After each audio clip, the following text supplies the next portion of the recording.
Mommy, wake up, wake up. My daughter shook me gently, her face full of worry. Sarah, what's wrong? I asked, rubbing my eyes as I woke up. Mommy, I think you shouldn't be with Daddy anymore, she said urgently. I was wide awake in an instant, confused by her words. What do you mean? I asked, trying to understand. Sarah explained that she thought it would be better if Dad and I split up. Why would you say that? I was shocked by her suggestion, but as she explained, I realized she had a point. My name is Emma Simpson, and I'm a 34-year-old mom who works full-time. I sell insurance for a big company. Balancing work and taking care of Sarah, especially since I have to drop her off and pick her up from daycare, is tough. I have to finish all my work between 9 o'clock a.m. and 5 o'clock p.m. I've been doing this job since before I got married, and now more than 10 years have flown by. I've worked hard and earned my place in the company.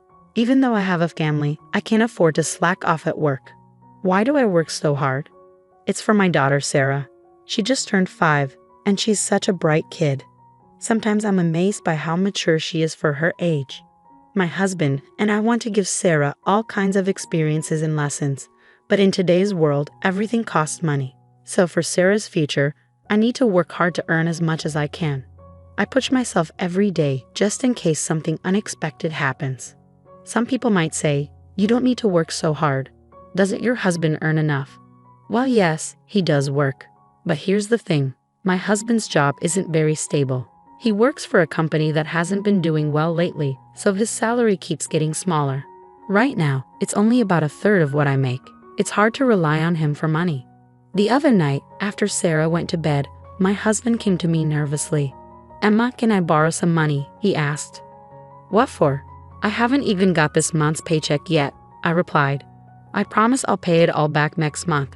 I had a few drinking parties and some other expenses. I'm short on cash, Keek explained. Wait, you spent your entire salary on yourself? I can't believe it, I said, surprised.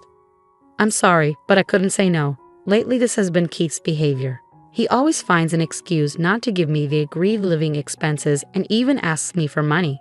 He usually says it's for drinking parties or to help his parents. I can't be sure if he's really spending money for those reasons, but I've stopped confronting him about it. It seems like he always relies on my money. What would he do if I didn't lend it to him? Remembering our past talks, Keith mentioned he finds it hard to save money and his bank account is almost empty. That means if he needs cash, he has to borrow it from somewhere, possibly getting into debt. With a 5-year-old daughter, I don't want her to grow up thinking her dad is bad with money, so I usually end up lending him money. Okay, how about $200? You're a lifesaver, Emma. I promise I'll pay you back everything next month, Keith said gratefully. You always say that, but you've never actually paid me back, have you? I replied, feeling frustrated. Well, I'm sorry. But this time, I'll definitely pay you back, and I'll stop going to drinking parties, Keith promised. You better think it through. Our priority is Sarah, I reminded him. I know, Keith said, sounding remorseful. I couldn't help but wonder if Keith truly understood the seriousness of our situation. Doubting him made me feel awful, but sometimes it was hard not to. I let out a deep sigh, feeling conflicted. I support Keith so much not just because he's my husband, but because he's an amazing dad to Sarah. Every weekend he makes sure to spend quality time with her. One morning, Keith suggested, Emma, I'll take care of Sarah today. Why don't you go out and relax? But I have so much to do at home, I replied. Don't worry about it. We can order lunch and tidy up together. I'll handle what I can, Keith insisted. Really? Sarah, still half asleep, smiled. Can you wait, Sarah? It'll be just you and Daddy playing, I said to her. Rubbing her eyes, Sarah hugged me and said, I'm fine with that, Mommy. Okay then, maybe I'll go shopping for a bit, I said, feeling a bit relieved. Yay. But don't forget to get me something too, Sarah exclaimed. I'll bring back your favorite bread, I promised. Yay, thank you, Mommy. Sarah cheered, her face lighting up with joy. Sarah, at just 5 years old, behaves surprisingly well. Of course, I wouldn't leave her alone at home. Even though I felt a bit nervous about leaving her with my husband, just in case, I left a note in Sarah's bag with my phone number on it. I always remind her, call me if anything happens. Everything will be okay. That day, I went shopping by myself for the first time in a while. But even after browsing the department store, I couldn't find anything I really wanted. So instead of buying something for myself, I picked out some clothes I thought Sarah would like and got her favorite chocolate croissant. "I'm home," I announced as I opened the door. Sarah came running to me with a big smile. "Mommy, welcome back. How was shopping? Did you have fun?" "I'm back, Sarah. It was nice to have some time to myself. Here's the surprise I got for you," I said, handing her the treats. "Wow, a chocolate croissant and new clothes too. Can we have the croissant tomorrow morning? Wait, where's Daddy?" "Oh, Daddy's out on the balcony talking on the phone," I replied. "On the phone? Who's he talking to?" I wondered aloud. When I peeked out onto the balcony, I saw Sarah was right. My husband was happily chatting away while smoking. When I tapped on the window, he looked surprised and quickly ended the call, asking, "You're back already?" "Yeah, I'm back. But who were you talking to?" I asked. "Oh, it was just work stuff," he replied casually. "You left Sarah alone inside the house?" I asked, feeling a bit frustrated. "I'm sorry it came up suddenly." "Sorry, Sarah," he apologized, looking sheepish. Sarah looked disappointed and said, "Mommy, did you know? Daddy said he'd play with me, but he was on the phone a lot today." "Really?" "Yeah, you're right. He promised we'd read a book together," I confirmed, feeling a bit let down. When I looked at my husband, he seemed regretful. That night, we had dinner together as usual, and I bathed Sarah. Because I felt bad for leaving her alone during the day, I tried to spend extra time with her. After Sarah fell asleep, I had a serious talk with my husband. "Keith, are you really that busy? It feels like you're always on work calls, even on weekends." "Yeah, the workload has been crazy, and I've had to do a lot of overtime. So when I've been coming home late lately, it's because of work, not going out drinking." "Okay, it's because of work, but when you're on the phone, can you make sure to spend time with Sarah too?" "Work is important, but so is our family," I reminded him. "Okay, but Sarah looked really lonely. From now on, when I go out, I'll take Sarah with me. And if you're going to be busy with work, just let me know in advance," Keith promised. "Got it. I'm going to bed now," Keith said, bidding good night before heading to the bedroom with his phone. For the past 6 months, Sarah and I had been sleeping in the same bed more often, while Keith slept alone in the bedroom. Although I enjoyed sleeping next to Sarah, I couldn't deny that our time together as a couple had decreased. Keith didn't seem bothered by it, but as a woman, I sometimes felt a twinge of loneliness. Then, one night, "Mommy, wake up." Sarah's sudden voice jolted me awake. I glanced at the clock. It was 2 a.m. in the quiet darkness. Keith must be asleep in the other room. I sat up and asked Sarah what was wrong. "Mommy, I have a request," Sarah said seriously. "A request? What is it?" "I want you to break up with Daddy." "What?" Sarah's words snapped me out of my drowsiness instantly. "What did you just say?" "Mommy, I want you to break up with Daddy." Sarah had indeed said those words. Trying to mask my shock, I looked into her eyes. "Why would you say something like that?" "Because, Mommy, if things stay like this, you're in danger." "Danger? What do you mean? I'm okay." "But Dad, he wants to hurt you." "What happened, Sarah?" I asked, my heart pounding in my chest.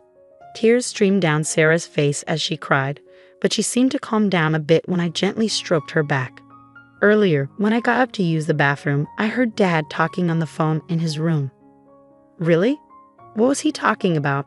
I asked, feeling a mix of worry and confusion. "He said it would be good if something happened to you, Emma, so we could get the insurance money." "What's insurance money?" I asked, though deep down, I already knew. They were talking about hurting me on purpose. Why, Keith? Why would he say that? Also, Daddy said, "I love you" on the phone, but not to you. It was to someone else, Sarah added. "Don't worry, Sarah. I'll make sure everything's okay," I reassured her, though tears were welling up in my eyes again. My daughter, so young yet so perceptive. She must have sensed something was wrong. Children are often very aware of their parents' feelings and actions, even at a young age. Despite her tender years, Sarah must be worried about my safety. At that moment, tears of gratitude and anger mixed in my eyes. Gratitude towards Sarah for her bravery and concern, and anger and sadness towards Keith for his actions. My little girl trying so hard to protect me. Now that she's spoken up, it's time for me to take action too. I have to do something about this situation myself. Looking at Sarah, I began to speak slowly. Sarah, I need to talk about something very important. Can you listen carefully? I'm listening, Mommy. And if what you said earlier is true, then you can't stay with Daddy anymore, right? That's right. I'm considering leaving this house. What do you think, Sarah? Sarah paused for a moment, thinking deeply, but then she looked at me with determination and replied, I want to stay with you, Mommy. Are you sure about leaving? Yes, I'm sure. I can't be without you. Thank you, Sarah. Let's go. Okay. I instructed her to quietly and quickly gather her things. Sarah began to pack her backpack, being careful not to make any noise to alert her father. I hadn't realized how mature and responsible she had become. Touched by her growth, I too prepared to leave, leaving my wedding ring on the living room table. Together, we left the house. It was still dark outside when we arrived at my parents' house and rang the doorbell at 5:00 a.m. My mother, looking sleepy, answered the door. Emma and Sarah too. What brings you here so early? I'm sorry for dropping in like this, Mom. Can we stay here for a while? Of course, dear. But what's going on? There's something you need to talk about. After my mother showed me to the living room, she put Sarah to bed in the adjacent room. Sarah looked exhausted and quickly drifted off to sleep. A comforting cup of tea sat on the table in front of me, courtesy of my mother. Taking a sip, I gathered my thoughts and began to speak. It seems Keith is planning something involving me, possibly an accident. I said, the words heavy on my tongue. My parents were stunned into silence. My father, trying to maintain his composure, asked, What do you mean? Why would Keith do such a thing? Sarah overheard Keith talking on the phone. He told the person he loved her. I suspect he's having an affair. That's unbelievable. An affair? But Sarah only heard the call. How can you be sure? My father's disbelief was evident in his tone. I brought Keith's tablet. If we look into it, things might become clearer, I said, pulling out the tablet from my bag. Since Keith wasn't likely using his phone to communicate with his lover, he must have been using this tablet instead. When I opened it, I found that it wasn't locked. As I cautiously scrolled through the screen, my suspicions were confirmed when I opened the email app. There were numerous exchanges with a woman I didn't recognize. This, my mother pointed at the screen, appears to be a detailed plan to cause an accident involving you. I quickly snapped photos of the emails as solid evidence and printed out the conversation for future reference. Just then, my cell phone rang from inside my bag. Glancing at the screen, I saw it was a call from Keith. With determination, I answered the call and switched to speaker mode. Hello, what's up, Emma? Where are you? I woke up and no one was in the house. I'm worried, Keith's voice came through. Is that all you have to say? Really? What do you mean?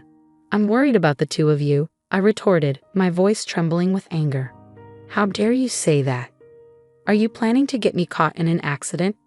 Keith's response was swift, his tone defensive. What? Why would you say that? Keith's voice over the phone sounded shaken. He must have been shocked to realize that I knew about the secret plan he had been hiding. He probably used to call his mistress while I was asleep. Now that he knew I was aware of everything, he must be completely confused. And he probably hasn't realized yet that I have a reliable ally in Sarah. I heard it from Sarah. You planned to cause an accident so you could get insurance money, Sarah interjected. That's not true, it can't be, Keith denied vehemently. And what can't be true? Sarah told me about your conversations with your mistress. I know about your plan to harm me and claim the insurance money, I said firmly. Why would she say that? Keith's protest sounded feeble, confirming my suspicions about both the affair and the accident plan. Keith seemed at a loss for words, inadvertently admitting the truth. His guilt was undeniable. I never thought you could stoop so low. I'll raise Sarah properly. Why don't you go live happily with your mistress? I never want anything to do with someone like you again. Remember this. I'll never forgive this betrayal. I couldn't help but raise my voice in anger as I spoke to Keith. Without waiting for his response, I hung up the phone.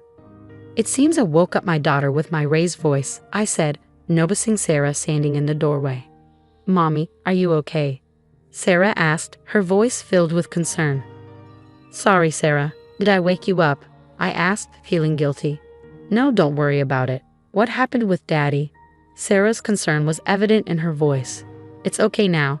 You don't have to worry anymore, I reassured her. Really? Are we safe? Can we always be together? Sarah's eyes were filled with hope. I nodded and smiled at my daughter's bright eyes. Then I hugged Sarah tightly, comforting her. Soon after, I made the decision to divorce Keith. Through my lawyer, I successfully claimed a significant amount in child support. Although Keith's actions could have warranted police intervention, I didn't want to cause any more disruption for Sarah's sake. I completely cut ties with Keith and left the legal matters to my lawyer. I later heard that Keith was abandoned by both his parents and his mistress shortly afterward. Now he struggles to pay child support and settle property division.